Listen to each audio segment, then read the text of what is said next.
안녕하십니까. 안녕하세요. 예, 다시 만나서 반갑습니다. 네, 오늘은 저희가 서울 도봉구에 우리 한지사님 댁에서 이렇게 모이게 됐습니다.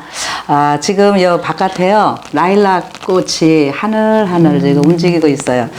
제가 있는 곳은 남쪽이다 보니까 벌써 벚꽃 같은 건 당연히 다 지고 이러고 있는데, 이제 오면서 계속 보니까 이제 북쪽으로 저는 올라오는 거잖아요. 계속 꽃을 보고 오게 된 거예요. 근데 어디쯤 여주 그쪽인가 봐요. 이 라일락이 아예 가로수로 쫙 있더라고요. 아주 긴 거리를. 그리고 이제 산을 이렇게 바라보니까 그 벚꽃이 아주 산에 이제 벚지 이렇게 딱 펴 있고. 그래서 저는 너무 이제 밑에는 보면은 이제 영산홍, 진달래 말고 뭐죠? 철쭉 벌써 이런 게 겨 있고, 먼 산을 바라보면서 오니까 그런 아름다운 것이고, 그래서 제가 오면서 계속 기도하기를, 하나님 제 눈을 이렇게 아름답게 해주셔서 감사합니다. 그러니까 오늘부터 계속 제가 아름다운 것만 보고 아름다운 것만 말하게 해주세요. 저는 4시간 반을 오면서 그렇게 기도를 했습니다.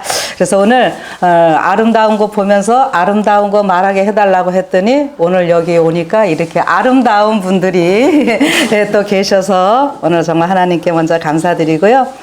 멀리서 또 이렇게들 참석하신 여러분 모두에게 하나님의 축복이 함께 하시기를 간절히 기도드립니다. 아멘. 네, 그리고 이 모임을 위해서 또 이렇게 후원해 주시는 분들이 계셔서 정말 감사를 드립니다. 이제 오늘부터 위에다가는 계좌는 안 합니다. 그러나 밑에다가는 하겠습니다. 예, 저 계속 도와주셔서 저희들이 또 계속 좋은 일들이 일어날 수 있도록 해주시고요. 그런데요, 이렇게 하신 분들 가운데 저희가 알 수 있는 분들도 계시지만 모르시는 분이 좀 계셔요. 그래서 좋은 일 하신 거니까 그래도 저희가 조금 알면은 어떨까요? 그러니까 이런 거 하실 때 꼭 전화를 좀 한번 우리 주시면 정말 더 감사하겠습니다. 그리고 어쨌든 이렇게 주시는 후원금들 우리가 이거 제작하고 또 활동하는 일에 쓰면서 꼭 저희가 큰 집회도 할 수 있도록 이렇게 해서 다 그런 계획을 갖고 있으니까 여러분들 기도해 주시고 또 후원해 주시기를 바랍니다. 정말 감사합니다. 그리고 오늘 한지사님 이렇게 또 준비하시느라고 너무 고생 많으셨고요.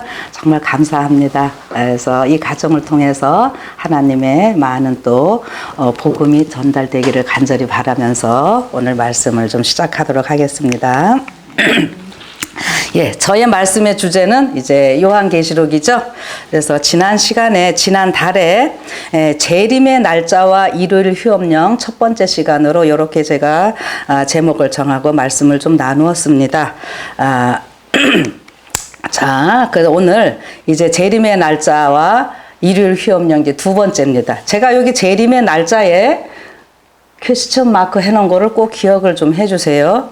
자, 끝까지 우리 한국말, 조선말은 끝까지 들어봐야 된다고 하죠. 네, 끝까지 안 들으시고 이렇게 제가 해놓으니까 정성분 목사가 날짜 정했다 그러는데 날짜를 정한 건지 좀 끝까지 좀 들어봐 주세요. 네, 예.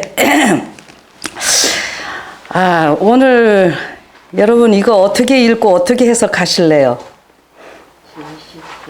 자, 여기 뭐 우리 이 한자의 대가이신 목사님들도 계시고 우리 중국 본토에서 사셨던 사모님도 계시고 다 하는데, 자, 이거를 어떻게 해석하면 좋을까요? 여러분 이거 인터넷 보면은 많이 나오는데 사실 요 내용이 우리 그 현토 한자에 보면은 우리식으로 하면 대명사나 이렇게 조사 같은 거 어떻게 해석하고 또 어떻게 끊어서 읽느냐에 따라서 이 말이 좀 달라집니다. 그런데 제가 오늘 요거를 하나님의 말씀을 사용하는데 제가 좀 써보고자 합니다. 자, 이게 이제 조금 뭐 내용들이 글자가 다른 거는 약간씩 다르기는 한데, 제가 여기 뭐라고 써 있어요 지금? 70생자 기자 읽으셔야 돼요. 70생자, 기비호자, 가산, 전지, 서, 외인, 물범 요렇게 이제 가운데만 제가 띄고 이렇게 다 붙여놨죠. 요거를 어떻게 읽으면 좋을까? 자, 이게 무슨 이야기인가 하면은, 이렇게, 한 선비가 재산도 많고 이렇게 했는데, 딸밖에 없는 거예요. 그래서 딸 여여서 사위도 있고 다 하는데 재산은 많고. 그래서 어떻게 해요? 옛날 분이니까 누가 그리웠겠어요? 아들이 그리워서 후처를 취했습니다. 그런데 이 아들은 이제 어리고 당신이 죽을 날은 얼마 안 남았고 이래서 재산을 어떻게 해야 될까? 유산을 남겨야 되는데 그래서 사위는 저렇게 컸고 아들은 어리고 그래서 이런 유언을 남기고 죽었다라고 하는 거예요. 그래서 이게 두 부가 있는데 이제 사위한테도 딸한테도 갔고 작은 부인 아들한테도 있고 근데 이거를요 사위가 딱 볼 때 어떻게 했냐면은 70에 아들을 낳으니 그는 내 아들이 아니다. 가산을 그 사위에게 전하니 외인은 범하지 말라. 자기 생각으로 이렇게 했어요. 그러니까 어떻게 해요? 이 장인어른이 재산 남겨준 건 다 누구 거예요? 내 거예요. 저 처남은 신경 쓸 필요 없어요. 그러니까는 이렇게 하고 죄송합니다. 이 재산을 잘 좀 관리를 했다고 하는 겁니다. 그래서 계속 이 재산이 점점 불어났고요. 그런데 이제 이 아들이 어렸었거든요.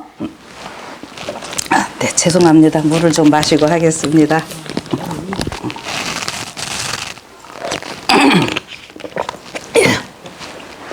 근데 이제 아들이 컸어요. 아들이 커가지고 여러분이니까 좀 가난하게 살았거든요. 근데 엄마, 우리 아버지가 그렇게 부자였고 그러는데 왜 우리가 이렇게 가난하게 살아야 되느냐. 그러니까 이제 엄마가 이차저차 얘기를 해준 거예요. 그래서 이 유언장을 가지고 이 사또한테 갔다고 하는 거죠. 그런데 그 사또가 이렇게 보더니 이 사또는 누구의 편을 좀 들어주고 싶었냐면 이 어린 아들의 이제 다 컸으니까 그래서 이 사또의 해석은 이렇게 됩니다. 70의 아들을 낳으니 어찌 내 아들이 아니겠느냐. 가산을 그 아들에게 전하니 사위인 외인은 범하지 말라. 완전히 달라지지요. 예, 요거 기자를 어찌 기자인지 뭐 요렇게 다 하느냐에 따라 또 띄고 하는 거에 따라서 이 내용이 완전히 달라져요. 그래서 이 사또가 아주 지혜로운 판단을 내렸습니다.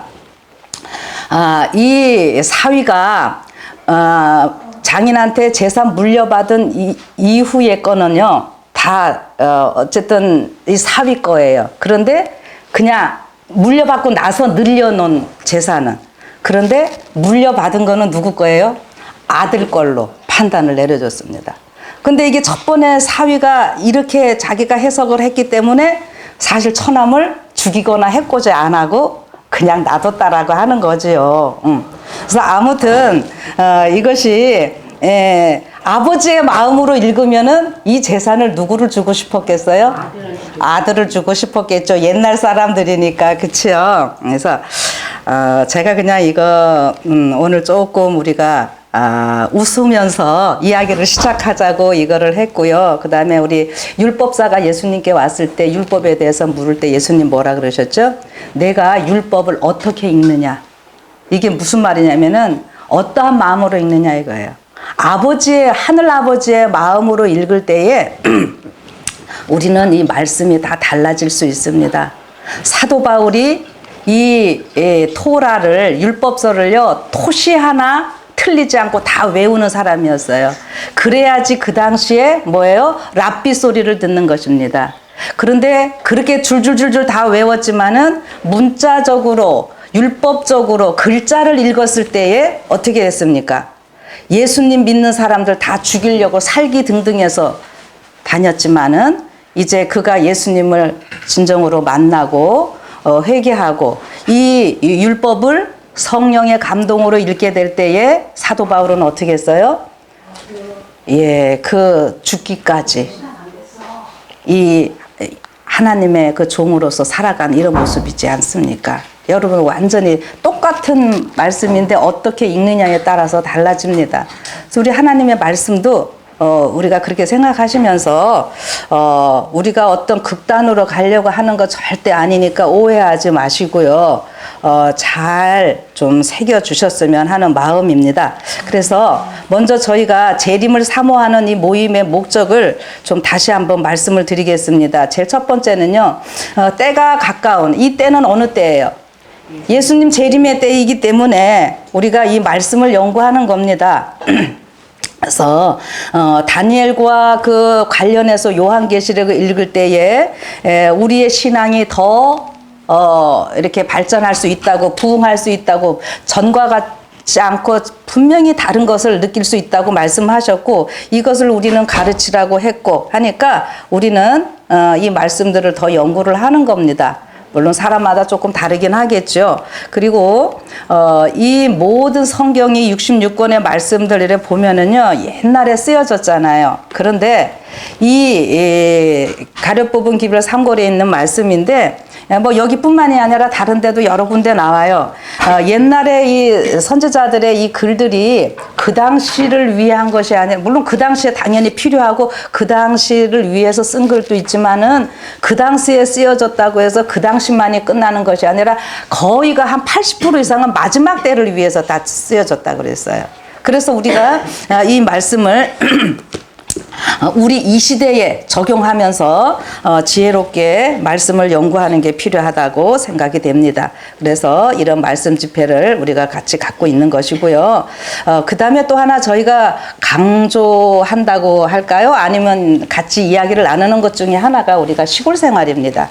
근데 여러분, 우리 이 시골 생활이요, 예전에 우리 이 산골 생활, 잘못된 이런 일로 인해서 부작용들이 많이 있었기 때문에 지금 이런 이야기를 하면은 자꾸 부정적으로 생각하시는 분들 많고요. 또 잘못 알고 계시는 분들 뭐냐면 시골 생활을 이렇게 마지막 때 어떤 도망가서 숨는 개념으로 생각하시는 분들이 많습니다. 그래서 제가요, 얼마 전에도 참 기가 막힌 얘기를 들었어요. 무슨 얘기냐면은, 어디다 이제 당신네들이 집을 마련을 한대요.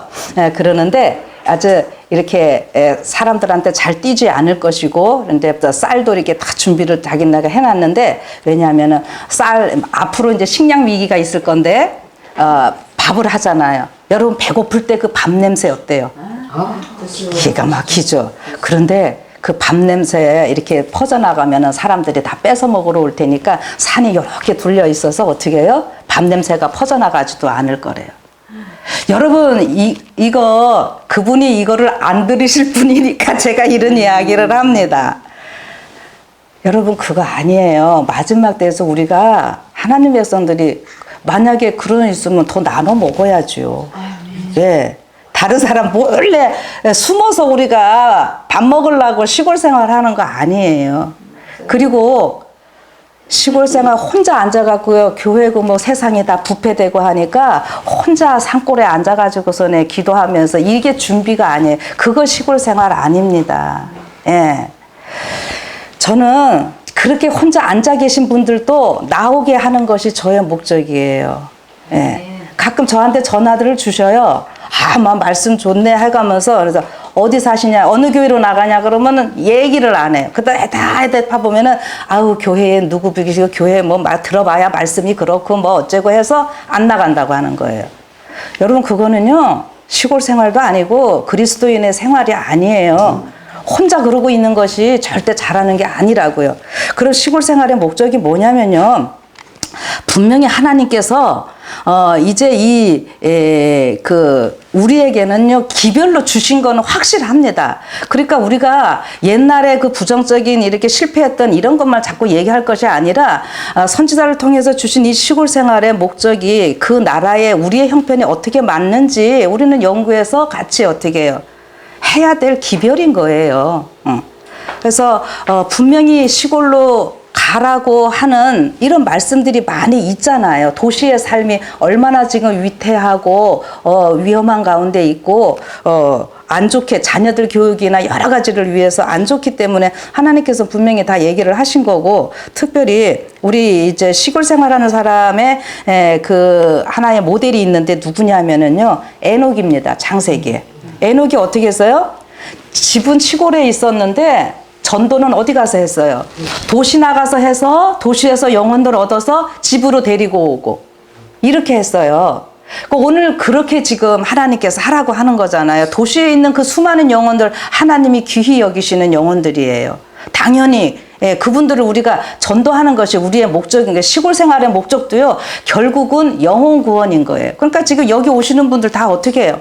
자비로 전도지도 사고 뭐해서 씨 뿌리기 하고 시간 내 가지고 우리 이창수 집사님이 그래도 여러분들 같이 지금 그러고 있잖아요. 전도지 가서 돌리고 직접 휴가 내 가지고 아니면은 그 오프 주는 날 이렇게들 하셔가지고 이거 누가 시킨 거 아니잖아요. 근데 그 하나님께서 시키셨죠, 사실. 그래서 내 영혼에 귀한 거 우리 아시고 나를 구원하신 하나님 감사해서 다른 영혼들 구원하려고 그렇게 하시는 거잖아요. 예. 근데 지금 도시가 점점 위험한 이러한 일들이 있으니까 우리가 시골 생활 하나님께서 하라고 한 그 뜻을 우리가 알고 그렇게 하려고 하는 거예요. 결국 시골 생활도 숨는 것이 목적이 아니라 영혼을 더 구원하기 위한 이러한 목적인 겁니다. 그래서 여러분의 에녹처럼 이렇게 할 것, 여기 말씀해 주신 것 제가 좀 올려놨습니다. 그래서 우리는 하나님의 계명을 지키는 백성으로서 도시를 떠나야 한다. 우리는 에녹이 한 것처럼 도시 안에서 일하되 그 안에 살아서는 안 된다. 예, 도시 안에 있는 사업 중요합니다. 해야 돼요. 그런데 어떻게 해요? 그 살면서 하기보다는 외곽으로 이렇게 나가서 하면서. 그래서 이제 시골이라고 하는 것이, 도시를 떠나는 것이 어느 정도 경계인가, 이제 이게 조금 문제가 되겠죠. 미국이라는 나라는 진짜 워낙 땅이 큰데, 조금 도시, 우리가 말하는 이 시골과는 조금 다를 수 있을 거예요. 그런데 우리는 이제 조금 시골 하면은 아예 조금만, 1시간만 나가면 어떻게 돼요?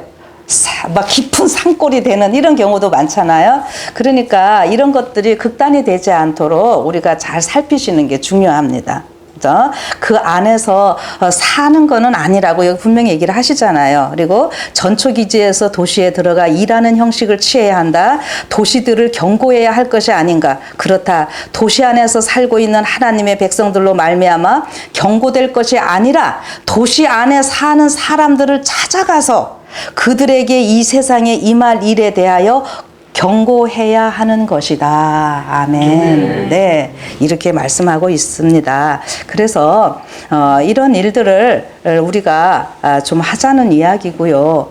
그리고 그렇다고 해서 이것만이 우리가 하고자 하는 것이 다는 아니에요. 그래서 뭐 도시 안에 지금 살고 있는 사람들에 대해서 우리가 정죄하거나 뭐 이러는 거 아니에요. 도시에서 끝까지 남아서 말씀 전할 사람들도 있는 거예요. 그래서 시골 가서 준비하는 사람들도 있고, 그러니까 그런 것들은 믿음의 분량대로 하는 일들이니까 그렇게들 좀 생각을 하시면서요, 이 목적을 잘 아셨으면 좋겠습니다.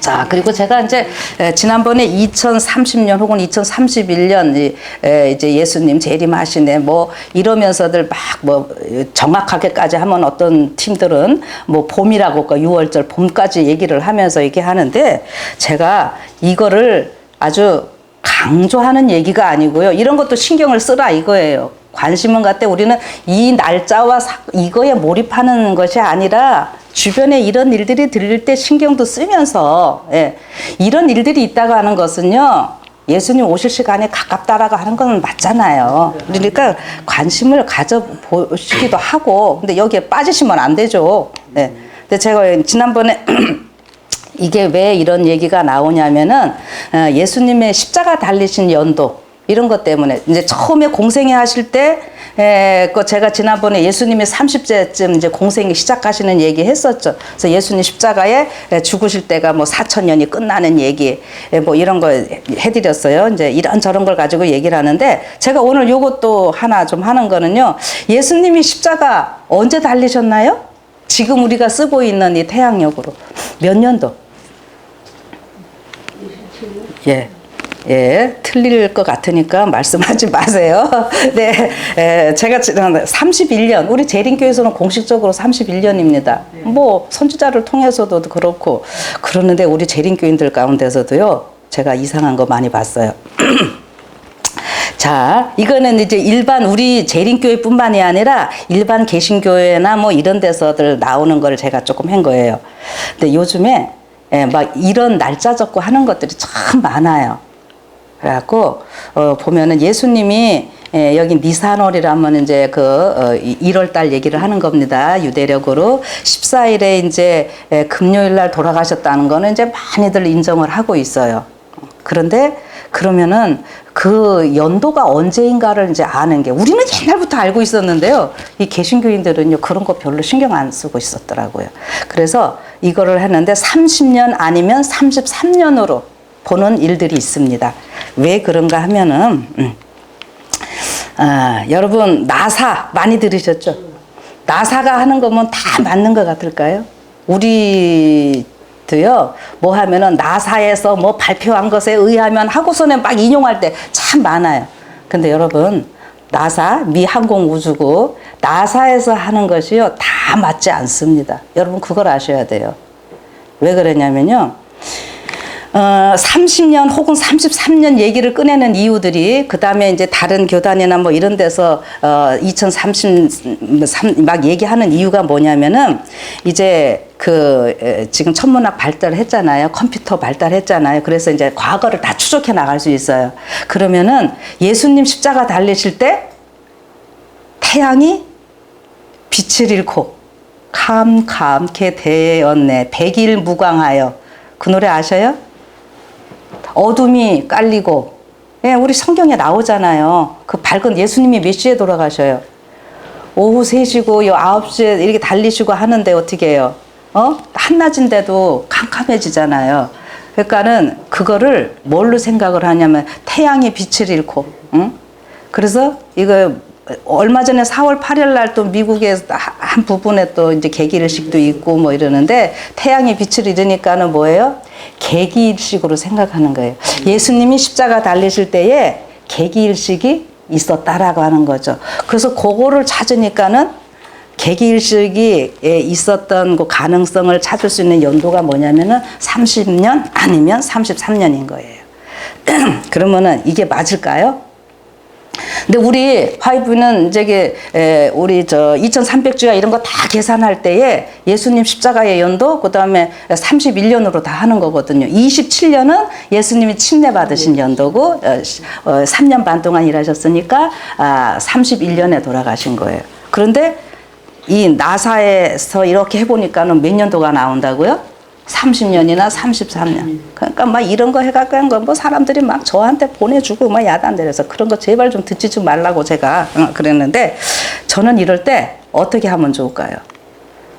우리 성경 보는 거는 성경으로 모든 걸 검증하는 건 당연한 것이거니와 우리는 선지자를 신뢰하라. 그리하면 형통하리라. 우리 화이부인이 뭐라고 얘기해 주셨는지 아세요? 저는 이런 거 보면 참 재밌어요. 시대에서만 753쪽에 태양은 그 무서운 광경을 보기를 거절했다. 이러면은 얼핏 보면은 이거 개기일식 같이도 보여요. 근데 세상을 밝게 비추고 있던 한낮의 태양이 그때 갑자기 없어진 것처럼 보였다. 장례식 휘장 같은 칠흑 같은 어둠이 십자가를 뒤덮었다. 온 땅에 어둠이 임하여 제9시까지 계속 임하였다. 아유, 그러니까 개기일식 같이 보이죠, 그죠? 여기 끄떡끄떡들 하고 계시네. 그런데 여기 빨간 글씨 보세요. 일식이나 다른 자연 현상이 없었는데도 달도 없고 별도 없는 한밤중에 짙은 어둠과 같았다. 일식 없었다 그러잖아요. 그러니까 지금 나사에서 한 게 맞아요, 틀려요? 예, 우리는 31년입니다. 재림교회가 고소하는 거는요. 예, 그래서 어쨌든 이거든 저거든 뭐 막 이렇게 한다는 거는 그 관심을 갖는 거는 좋긴 좋지만 잘못 빠지는 일이 없도록 우리는 조심하라는 제가 얘기고요. 이제 계속 좀 봅시다.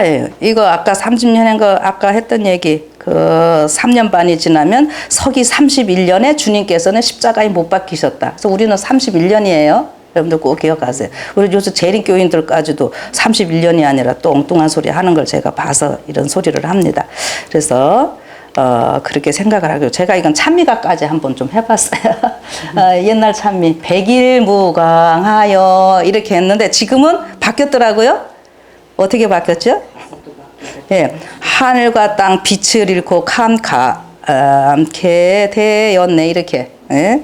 아니 백일무광하여 나의 주님 운명할 때 어둠이 덮이며 182장 여러분들 찾아보시면은 그렇게 바뀌었어요. 옛날 이제 백일 무광하여 그랬는데 어쨌든 태양빛이 빛을 안 냈다 해갖고 계기식으로 착각하시면 안 된다는 얘기입니다. 이게 하여튼 이게 원어제가 다 저기 찬미가 다 근데 태양이 빛을 잃고 다 가서 맞아요. 그런데 이게 계기식으로 인해서 이렇게 된 게 아니라는 거 제가 요거를 좀 강조해 드리고 싶은 거예요. 그래서 31년도 우리 재림교회에서는 이렇게 한다고 하는 거 기억도 좀 해주시고요. 제가 그러면 이제 하나님의 시간표는 어떨까? 하나님의 시간표와 우리의 시간표와 같을까요? 다를까요? 같아야죠. 같아야 되죠. 네, 근데 여기 이제 무슨 의미냐면은 하나님의 시간표 당연히 있겠죠? 근데 지금 세상에서 쓰고 있는 이거 달력이나 이 시간이 맞아요? 달라요? 성경에서 하루의 시작을 어떻게 했어요? 저녁이 되면 아침이 되니. 그런데 세상은 지금 어떻게 해요? 12시부터 정오부터 이렇게 하죠. 예. 그러니까 우리가 안식일을 지키고 다 이렇게 하는 거는요. 하나님의 시간표에 우리의 삶을 맞춰가는 겁니다. 하나님의 시간표가 있고 마귀의 시간표가 있어요. 그거 한번 이제 봅시다요. 자, 여기에 예수님께서 이 땅에 계실 때에 이제 나사렛에 가셔가지고 안식일날 성경 읽으시고 하는 거 있지요. 그렇게 할 때 여기 보면은 자라나신 곳 나사렛에 이르사 안식일에 늘 하시던 대로 하면 이제 예수님이 안식일 지켰다 하느라고 이거 성경 구절 많이 하죠. 이거 예수님은 하시던 대로 습관대로 예수님이 안식일 지켰다 이거 인용할 때 이거 많이 하셔요. 그런데 요때 들어가서 이제 그 읽으시는 성경 내용이 무엇인지 요거 중요한 거예요. 뭐냐면은 이사야 선지자의 글을 읽으시는.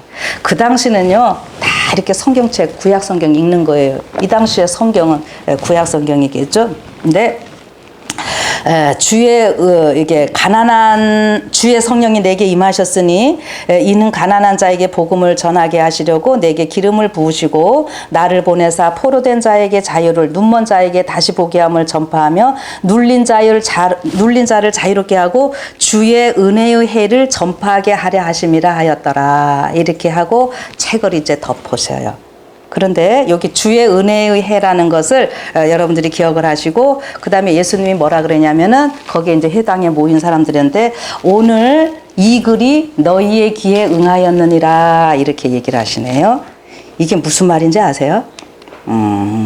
요 지금 예수님이 읽으신 거는요 이사야 61장 1절 2절을 읽으신 거예요. 읽으셨는데 아까 지금 제가 밑에 조금 이렇게 보시면은 주의 은혜의 이사야서 61장 2절에는 주의 은혜의 해와 우리 하나님의 보복의 날을 선포하여 모든 슬픈 자를 위로하되 요렇게까지 나와 있는데 예수님이 어떻게 주의 은혜의 해를 전파하게 하려 하심이라 이렇게 하고 책을 딱 덮으십니다. 그러니까 여기 은혜의 해는요 우리가 이제 희년이라고 우리가 이제 보고요. 모든 것이 회복돼요. 그 다음에 요거 예수님의 초림에 관계된 거고 뒤에 나오는 보복의 날은 어떤 날이냐면 예수님 재림의 날이에요.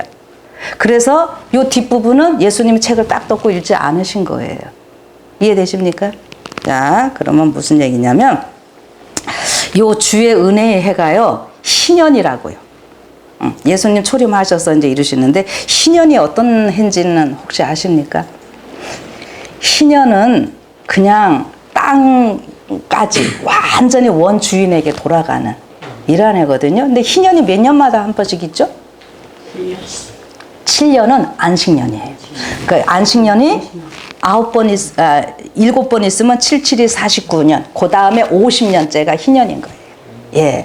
그러면은 여러분 지구 역사 6,000년 있고 이래요. 이제 사람들이 하는 거 뭐 참 재밌어요. 희년이 50년마다 한 번씩 있으면은 어떻게 지구 6,000년 가운데 희년이 몇 번 있으면 될까요? 예, 이렇게 해가지고 이때가 주의 은혜의 해. 여러분 우리 교단에 이제 아주 훌륭하신 목사님 지금은 잠드셨지만 그분도 이거 설교하실 때 여러분 다 들어보세요. 주의 은혜의 해. 이 해가 희년이다 이렇게 얘기를 하셔요. 그때부터 희년 하면은 이렇게 자꾸 좀 뭐 해보면은 그럴 듯할 거 나올 것 같지 않으세요? 자, 이게 하나님의 시간표에서 희년이 이렇게 있어요. 그러면 이게요, 아까 지금 나사렛 갔을 때 희년이라고 그랬는데 희년은 50번째 오는 거예요. 근데 예수님 요거는 뭐냐면은 이제 예수님이 부활하셔가지고 승천하셔서 그 오순절 때 하는 그 얘기를 지금 해주시는 거예요. 여기 뭐냐면 예수님이 이제 오순절 때 하늘에서 왕과 제사장으로 등극 취임하시는 얘기거든요. 그때에 뭐라 그랬냐면은 하늘의 희년 곧 즉위와 취임식의 때이었다. 여러분 희년이 50년째인데 예수님 그 나사렛에서 희년이라 그랬는데 지금 3년 반 후에 예수님이 승천하셨는데 여기 하늘의 희년이라고 이렇게 얘기를 하네요. 이거 뭐 제가 무슨 얘기를 좀 해드리고자 하느냐면은요. 이게 이런 식으로 해갖고 시간을 맞추려고 하는 시도들은 옳지 않다라는 걸 제가 얘기를 하는 거예요. 여기요. 주의 은혜에 아까 희년 있잖아요. 이해되셔요 이제? 무슨 말인지 이해되셨어요? 예. 한 번에 다 끄떡 안 되셔도 됩니다. 나중에 또 이제 영상 들어보셔봐요. 자, 그래서요. 이게 뭐냐면은, 이때 희년이라 그랬고, 여기 초기문집에 286쪽에 있는 말씀은 뭐냐 하면은 마지막 이 사건 다 하면서 이 야고보 환란 이런 거 다 하고 이제 예수님 재림하시는 얘기를 쫙 하면서 그때부터 땅이 쉼을 얻는 희년이 시작되었다 이렇게 이야기를 합니다. 그러니까는 이 희년 가지고 계산하는 사람들이 막 있어요. 우리 교회 재림 교인이던 사람들도 막 그렇게 하고 그러는데 그래서 제가 여기서 말씀드리고 싶은 것은 이게 지금 잘 맞지 않고 있는 이런 거 가지고 굳이 날짜 계산하려고 하는 거는 제가 옳지 않다는 걸 저는 좀 말씀을 드리고 싶어요. 그래서 유대인들 사이에도요. 유대인들은 자기네 역사니까 더 이렇게 잘 알 수 있겠죠. 그래서 이렇게 하는데 희년, 안식년 이런 거에 대한 논란이 많다 그럽니다. 그 사람들도. 그런데 정확하게 할 수 있을 것 같은데 그 사람들도 못하고 있어요. 쉽게 말해서 우리나라 뭐 단기 뭐 해갖고 이렇게 하는데 이게 이 유대인들이 맞지 않는다는 얘기예요. 그래서 그 유대력으로 하면은 올해가 5784년이거든요. 그래서 여기 작년부터 그 희년으로 이 사람들이 뭐 생각하고 이러는 유대인들도 많고 그러는데 다 이제 조금 의견이 100% 일치는 아니라고 하는 겁니다. 그러면은 제가 이제 그 다음에 하나님의 시간표 있으니까요. 마귀의 시간표도 얘기를 할게요. 마귀의 시간, 마귀는 언제 지금 사탄이 2025년 뭐예요? 희년이라는 표현 쓰지요. 하나님 거 다 흉내낸다고요. 적그리스도라는 말 제가 언제 한번 설명해 드렸는데 적그리스도 하면 안티크라이스트라고 그러거든요. 근데 적이라는 말이 그 안티라고 하는 말이 반대만 하는 것이 아니라 모방한다라고 하는 바이카리어스.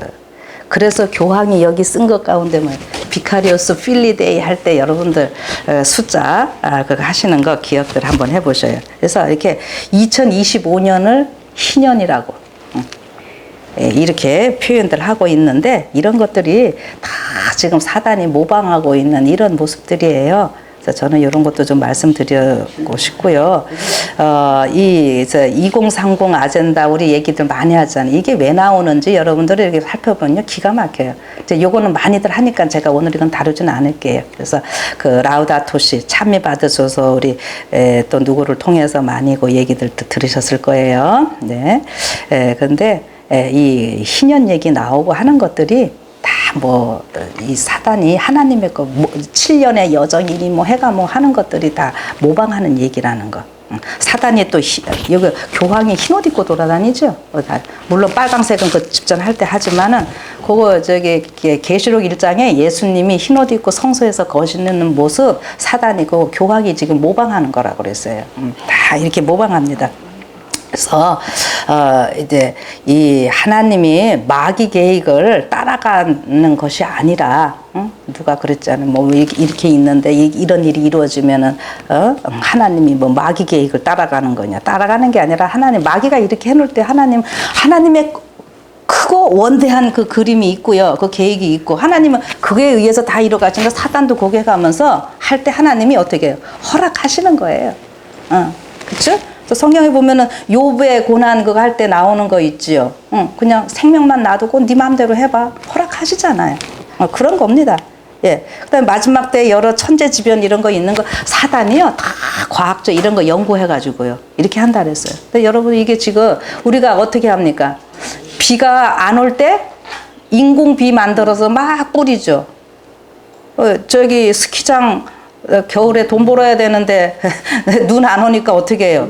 인공눈 만들어서 막 뿌려서 하지요. 이게 다 그런 얘기들이에요. 사단이 그 과학을 연구해서. 그다음에 사단이 악한 자들과 동맹을 맺어가지고 모든 일을 이게 세상에 악한 자들과 하고 있다 그랬어요. 그런 얘기 아주 예언의 많이 있습니다.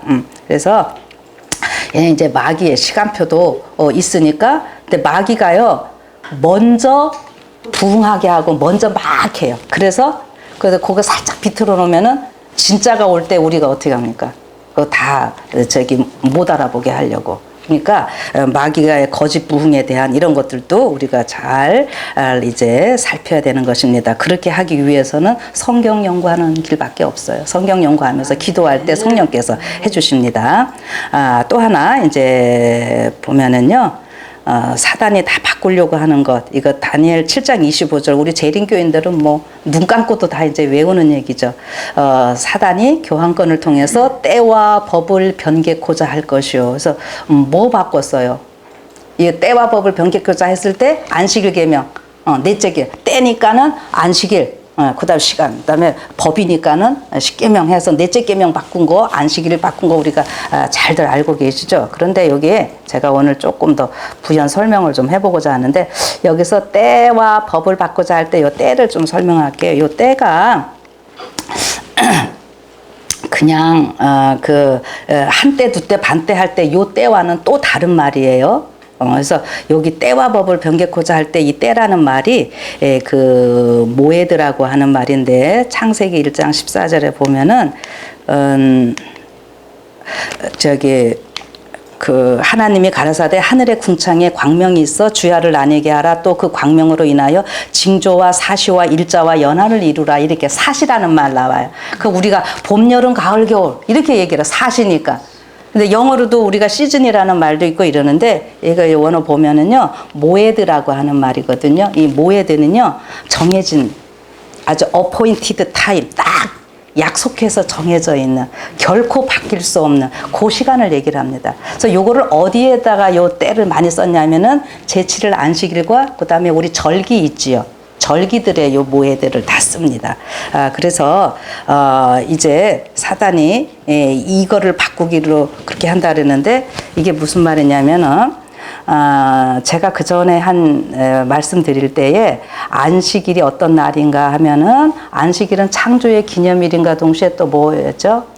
구원의 기념일. 그래서 창조의 기념일은 하나님이 우리의 창조주시고 우리는 피조물인 거예요. 그 다음에 구원의 기념일인데 이 절기를 통해서요 그 모든 것들이 다 분명하게 나오고 있습니다. 그래서 절기에서 그 예수님의 초림의 시간과 재림의 시간 이 사건들이 쫙 나오고 있기 때문에 그 절기에서는 예수님이 우리의 신랑이고 우리는 신부. 그 신랑 신부가 결혼하려 그러면은 날 잡아놓고 해야지 그냥 되면 보다가 결혼합니까? 준비돼서 결혼식을 하는 게 아니라 날짜를 잡아놓고 결혼식을 하는 이게 똑같은 이치예요.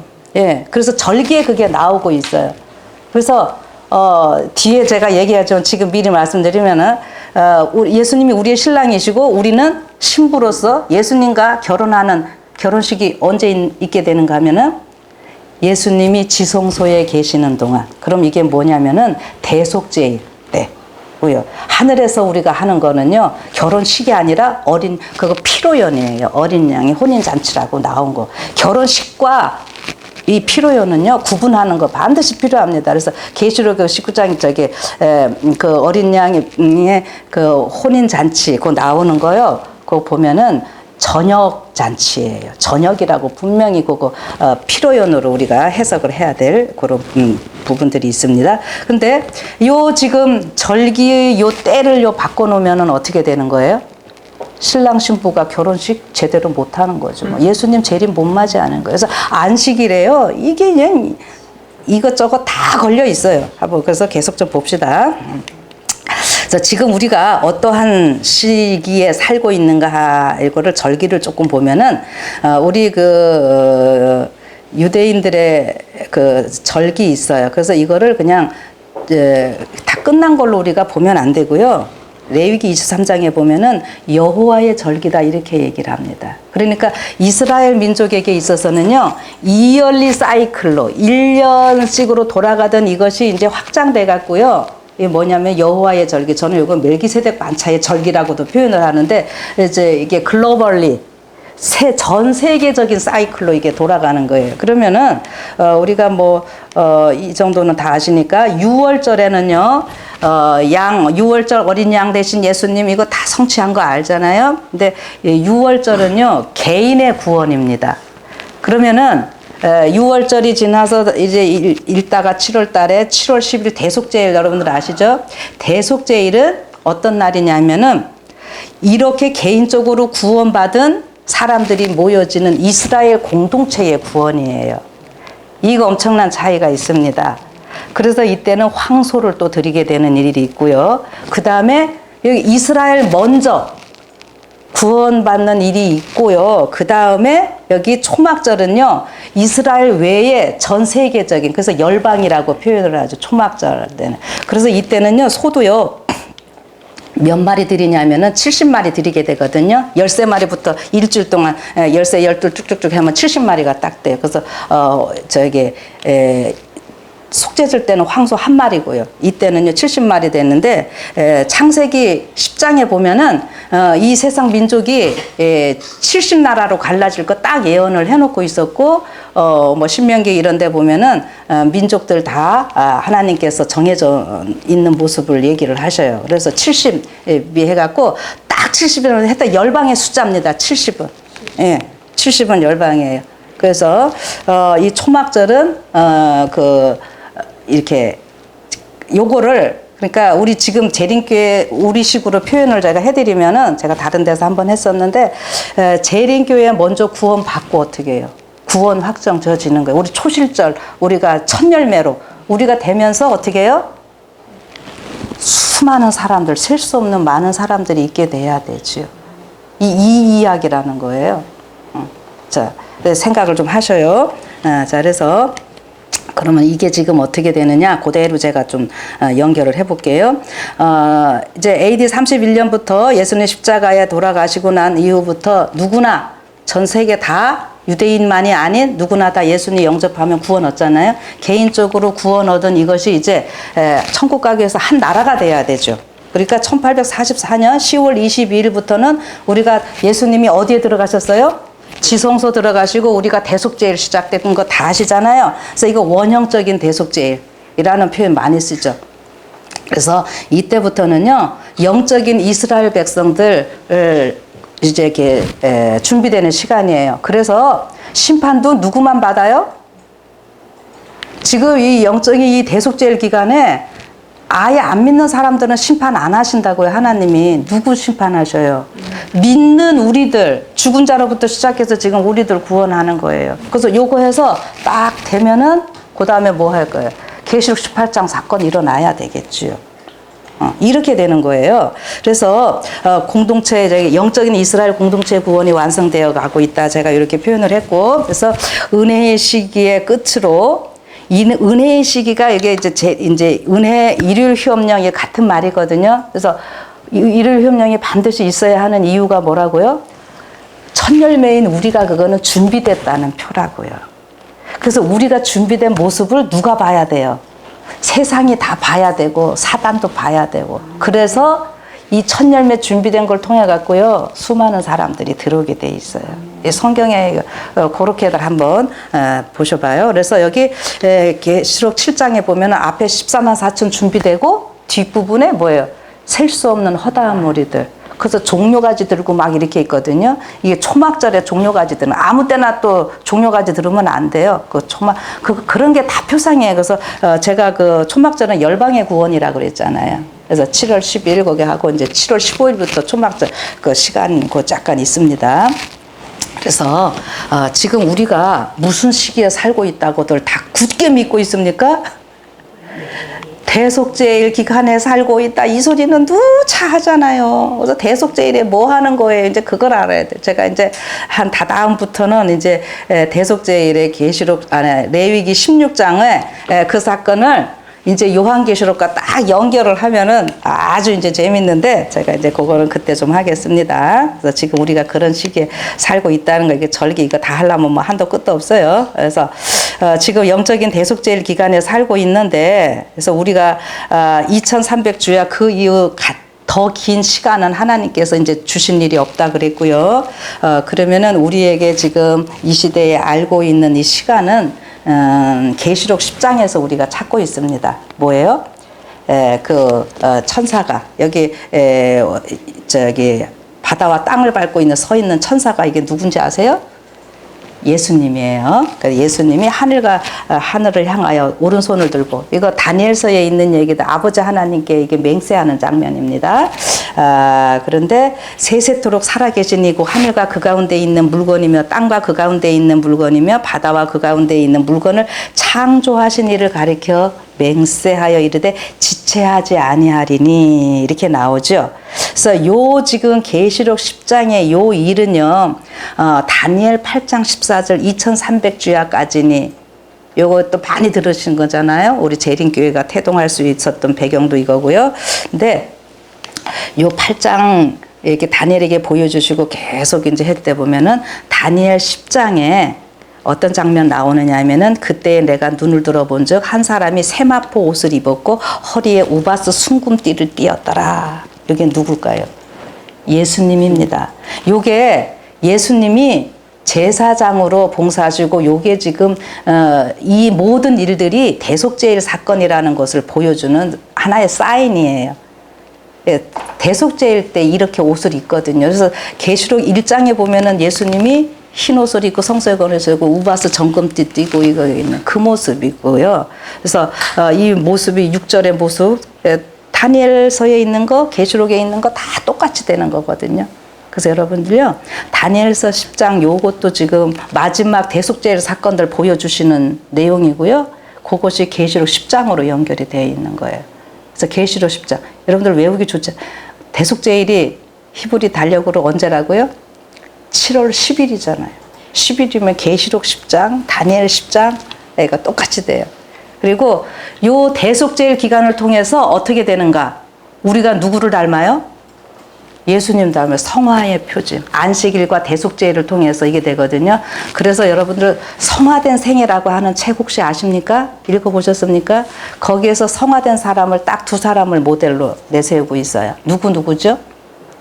다니엘과 요한.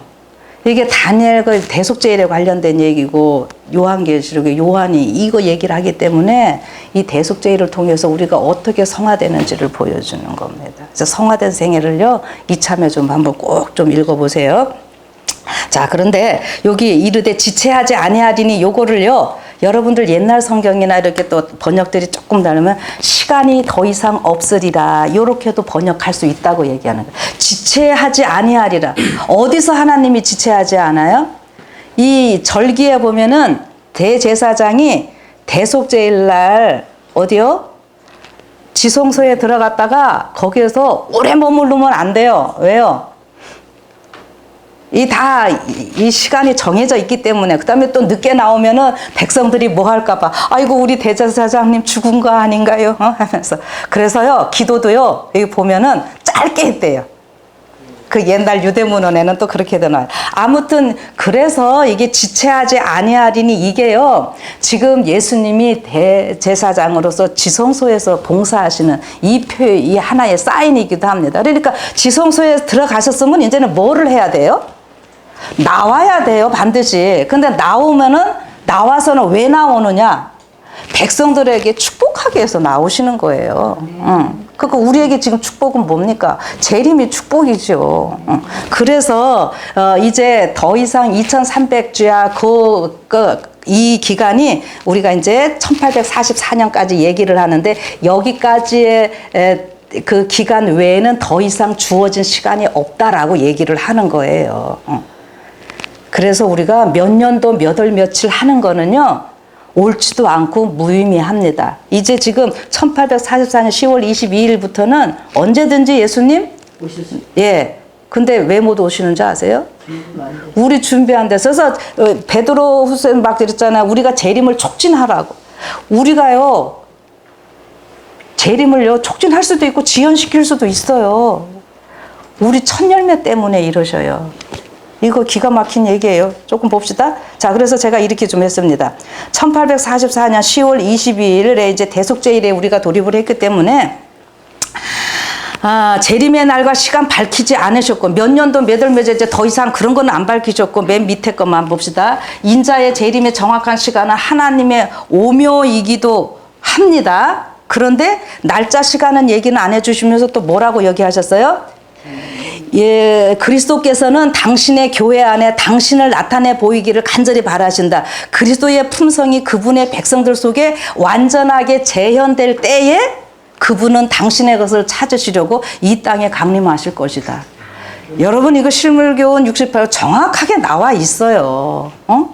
그 어느 예수님의 그 모습을 우리가 맨날 품성 준비 얘기하잖아요. 이거 언제 이게 되는 일이라고요? 대속죄일 기간 이 시간에 지금 되는 일이고, 안식일을 통해 가지고 매주 안식일을 통해서 이렇게 이런 일들이 일어나는 거잖아요. 자, 그래서 여기 마태복음 24장 36절 날과 때 모르는데 아버지만 아신다 이랬죠. 이게 아버지의 전적인 주권을 얘기를 하는 겁니다. 그래서 여기 뭐라 했냐면은, 자, 이거 환란의 때에 제가 이제 그 전에 뭐 초림 거 또 1840년대 거 얘기를 했었는데, 이제 오늘 거는요, 이거는 진짜 마지막 때예요. 여러분들 그 초기문집 다 보시면 환란의 때 이렇게 나오잖아요. 이 환란의 때는 우리가 말하는 야곱의 환란인 거예요. 그런데 바다는 가마솥처럼 부글부글 끓고 돌덩이들을 땅으로 날려보냈다. 하나님께서 아버지만 아시느니라 했잖아요. 그러니까 아버지가 선언하셔야 돼요. 그럼 아들이 이제 순종하는 거예요. 하나님께서 예수님의 오시는 날짜와 시간을 말씀하시고, 맨 마지막에는 뭐예요? 날짜와 시간까지도 말씀을 하시네요. 그리고 그의 백성들에게 영원한 언약을 선포하실 때, 여기 언약, 요것도 좀 기억을 해주세요. 이 언약이 아주 중요하기 때문에 계시록 11장 마지막 절 보면은 그 하늘에 그 지성소가 열리면서 거기 뭐가 보여? 언약궤가 보이더라, 이렇게 얘기를 하고 있습니다. 예, 다 이게 이유가 있는 얘기. 한 단어가요 그냥 쓰지 않았어요. 다 이유가 있어요. 예. 그리고 제가 여기 선지자왕 697쪽은 무슨 얘기냐면은, 예수님의 초림도요 첫 번부터 다 가르쳐 주신 것이 아니라 하나님께서 자꾸 연구하면서 알게 이렇게 해주셨고요. 탄생지와 나타나실 시간까지도 예수님 십자가에 달려 죽으시는 시간만 강조하지 마세요. 죽으시는 시간도 나와 있지만은 초림하실 때 태어나실 시간까지도 다 얘기를 해주셨고, 절기 보면 나오게 되어 있다고요. 초림 때 그렇게 하셨어요. 그래서 제가 이런 거를 좀 썼고, 그러면 과연 예수님의 재림은 그래도 예, 궁금하시죠? 제가 아까 얘기했어요. 그러면 제가 딴소리 안 해요. 성령의 열매는 이거 쭉 얘기하다가 뭐냐면은, 아까 제가 한 거지만은 조금 더 이제 부연을 하려고 그러는 건데, 열매가 익으면 낫을 대나니 이는 추수 때가 이르렀음이니라. 예, 추수, 그냥, 우리가 들의 곡식 잘 익었다고 보면서, 이 잘 익었어. 쳐다만 봅니까? 그러면 어떻게 해요? 그거 썩어요. 그러니까 가서 낫을 떼고 가서 와야지요. 우리 영혼 추수 하나님께서 하시잖아요. 그래서 그리스도께서는 당신의 교회 안에 당신을 나타내 보이기를 간절히 바라신다. 그리스도의 품성이 그분의 백성들 속에 완전하게 재현될 때에, 그분의 백성이 누구예요? 우리예요. 우리한테 아직 이게 안 나타나가지고요, 저 많은 사람들 하나님께서 못 들여보내신다고요. 아직 우리가 안 됐어요. 우리가 준비 안 됐어요. 그래서 그분은 당신의 것을 찾으시려고 이 땅에 강림하실 것이다. 우리 주 예수 그리스도의 재림을 바라보는, 아이고 예수님 오셨으면 이러고 있는 것만이 아니라 뭐라고요? 그것을 촉진시키는 것이 모든 그리스도인의 특권이다. 이 촉진이 뭐예요? 예, 우리가 막 서두르고 얼른 해야죠. 보면서 시간이 가까워지고 있으니까. 근데 이거 지금 촉진시키는 게 뭔지 아세요? 다른 게 아니라 영혼 구원입니다. 영혼 구원, 전도예요. 전도. 그래서 제가 맨날 뭐라고 얘기를 했어요. 여러분들 산속에 앉아 있지 마시고 나오시고 각자 이 집회 끝나고 돌아가시면 어떻게 하라고요? 직분 받은 거 가지고 담임 목사님과 성도들하고 연합해 가지고 영혼 구원 열심히들 하시라고요. 씨 뿌리기 열심히 하시고 전도지 열심히들 돌리시라고요. 그게 지금 우리 재림을 촉진하는 길이고 그게 지금 준비하는 거예요. 뭐 말씀 지식적인 거 조금 어디 가서 더 알았다고 이게 다 되는 게 아니라고요. 아멘. 알아들으셨나요? 여기 오신 분들은. 제발 다른 분들에게도 좀 그렇게 좀 얘기 좀 해주세요. 여기 뭐 있다고 끼리끼리 어디 산속에만 모여있는 게 이게 지금 재림 준비하는 게 아니에요. 예. 예수님은요, 지성선 나오시는 시간까지 뭐예요? 영원. 그 이제 나중에 이제 11시에 나오는 사건들은 제가 다음에 좀 달아드릴게요.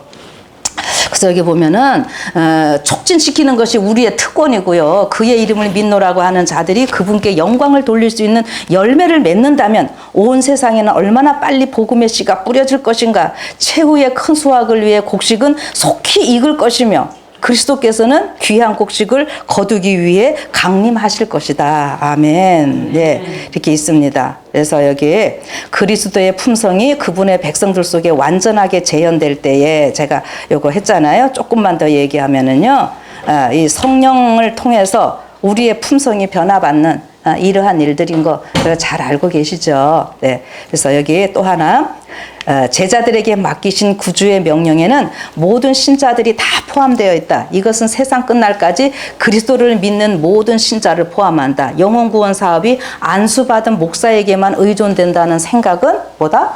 치명적인 잘못이다. 예. 목사님이 하는 거죠. 뭐 그거는 그렇게 하시지 마세요. 제가 아까 얘기했잖아요. 각자 직분 받은 대로 협력해서 연합해서 지금 여러분들 잘하고 계셔요. 여기 계신 분들은 그냥 전도지 돈 주고 사가지고 어느 교회 가면 그냥 창고에 그득그득 쌓여 있는데 여러분들은 막 돈 주고 사가지고 다 돌리고 지금 씨 뿌리기들 하고 그러고 계시지 않습니까? 여러분 뭐 가물에 콩 나듯이 하나씩 연락이 온다 하더라도요 실망하지 마시고요 이렇게 하세요. 그것이 지금 우리가 이거 재림 준비하는 일이고 우리 품성. 그리고 전도는요 누구 위해서 하는 거예요? 예, 나 위해서 저 사람 구원하려고 그러는 건 아니라 나 구원 받으려고 해요. 솔직히 말하면 전도하면서 나쁜 말 할 수 있어요? 그러니까 자꾸 조심하고 더 하면서 내 품성 변화되고 그러다 보니까 또 이 사람도 구원받는 거고 서로 좋은 이런 관계예요. 그래서요 전도가 교회에서 그렇게 목사님들이 전도하자고 그럼 뭐예요? 예? 안식일날 12시 땡 하고 나면은 맨 끝에 내 주님 오시리 부르기 전에 목사님 악수 안 하고 가는 분들도 많고 예? 오후에 남아서 전도지 돌리자 뭐 하자 이거 하기 싫어가지고 그러시는 분들 많아요. 예, 여러분들 좀 이거 혹시 들으시는 분들 가운데 그러시는 분이 없기를 바라고 혹시 그러신 분 계시면 여러분 우리가 왜 전도하자고 하는지 한번 그 목사님이 하나님께서 목사들을 통해서 다 같이 일하자고 하시는 거잖아요. 아버지의 마음을 가지고 이 말씀들을 보자고요. 네. 그래서 이렇게 하다 보면요. 지금 우리가 원형적인 대속죄일 기간에 살고 있고 매주 안식일을 우리가 기다리고 지키고 있는데 이렇게 안식일을 기억하고 우리가 거룩히 지키고 준비하고 이렇게 할 때 어디까지 가는 거예요? 예수님 재림 우리가 맞이하게 되고 예수님 재림은 곧 우리에게 영원한 안식이 되는 겁니다. 예. 요거까지. 안식일은 재림을 맞이하는 마음의 상태로 맞이하는 것이다. 우리가 이 땅에서 이렇게 하늘간에서 살고 연습하는 거라 그랬잖아요. 그렇죠? 예. 이거 누가 했는지는 여러분 각자가 또 찾아서 보시기 바랍니다. 제가 여기까지 이렇게 하면서요. 오늘 어떤 조금 우리가 격가지인 것들에 호기심이 있어서 관심을 가질 수도 있지만 그런 것만이 다가 아니라 진짜를 우리가 보면서 그러나 분명한 것은 가까웠다고 하는 것은 사실이잖아요. 이럴 때일수록 우리가 깨이고, 그래서 우리 또 이소자 목사님 같은 분들은 참 귀하신 분들이에요. 먼저 깨달으시고 이렇게 할 때에 우리가 같이 또 후원도 좀 많이들 해주시고 이렇게 해서 참 수많은 영혼들이 우리 아버지 앞에 드려지고, 그럼 결국 그거 다 하나님이 뭐라 그러신다고요? 하늘 가갖고요, 면류관에 별 없는 사람은 하나도 없고, 그렇게 한 거 하나님이 다 우리한테 한 걸로 쳐주셔서 우리가 했다고 또 우리 높여주시고, 그 영혼 구원 하는 일, 이거 여러분들이 진짜 마지막 끝까지 하는 것이 이게 재림 준비입니다. 그래서 교회에서요, 이런 활동이 있을 때 열심히들 하시고, 그래서 우리 각자가 준비되고 또 많은 영혼들이 하나님께 또 이끌어질 수 있도록 여기에 함께 동력자가 되시는 여러분과 제가 되기를 바라면서 오늘 말씀 마치겠습니다. 아멘. 기도하겠습니다. 하늘에 계신 하나님 아버지, 우리가 무엇이 간데 이렇게 선택하시고 부르셨나이까. 감사합니다. 감사합니다, 하나님. 우리에게 귀한 말씀 주시고 또 말씀 때문에 우리가 힘을 얻게 하셨사오니, 오늘 또 이 자리에 참석한 모든 분들, 이 영상을 듣는 모든 분들, 참으로 다시 한번 우리 예수님의 재림이 너무 좋다, 기다리고 또 촉진하는, 그래서 영혼 구원하는 일에 또 앞장서는 우리 모두 되게 하셔서, 한 사람 때문에라도 우리 예수님은 십자가에 달리셨을 거라고 하셨사오니, 한 사람이 아닌 수많은 사람들이 우리 아버지의 품 안에 안길 수 있게 하시고, 그 일에 우리가 또 한 역할을 하는 귀한 사명자들 되게 하여 주시옵소서. 다시 만날 때까지 이 특권 우리가 잘 누리고 살 수 있도록 해주시기를 바라며, 다시 오실 예수님 이름으로 간절히 기도드리옵나이다. 아멘.